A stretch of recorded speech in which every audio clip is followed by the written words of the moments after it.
রোজার দিন সেই সকালে আইছি, এই রোদের ভিতর কাজ করা যায় এমনই তাড়াতাড়ি কাজ কাজ সহ চলে বাড়ি চলে যায়।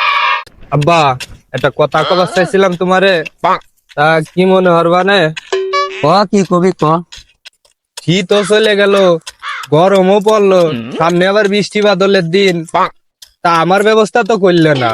এমনই, তুই কোনো টেনশন করিস নে। পেঁয়াজ লাগাইছি 10 পাই, রসুন লাগাইছি 5 পাই, আর ওদিক তো মুসুরি কোলে আছেই। তা মেস্তরি আমার অলরেডি কোয়া আছে, চাল ফুটো হয়ে গেছে, চাল আমি ঠিক করে দিবানি, তুই কোনো টেনশন করিস নে। কাজ কর, দুই ভাই মনোযোগ দিয়ে কাজ কর, আমি ঘর ঠিক করে দিবা। তুই মাঠে নেমে গেলি থেমে। আব্বা তোমার বড় দামরা গেল কনে? ওই দেখো তোমার বড় দামরা চলে যায়। এ মনি, এ যাইরো, ও যাইরো কি আর শুনবে নে?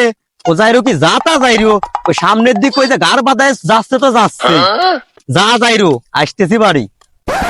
সুমিন্দির সালটা কলাম কি সুমিন্দির সাল বুঝলো কি? ও আছে ওর পিএস কুমান লাগবে, ধান আতান লাগবে, রসুন কুমান লাগবে, এই সব নিয়ে সাল যে এডে পাহে যাইতেছে, এদিক ওর কোনো খেয়াল নাই। সুমিন্দির সাল বাড়ির পেছকে চলে যাবানি, কাম হয়ে দেখিস।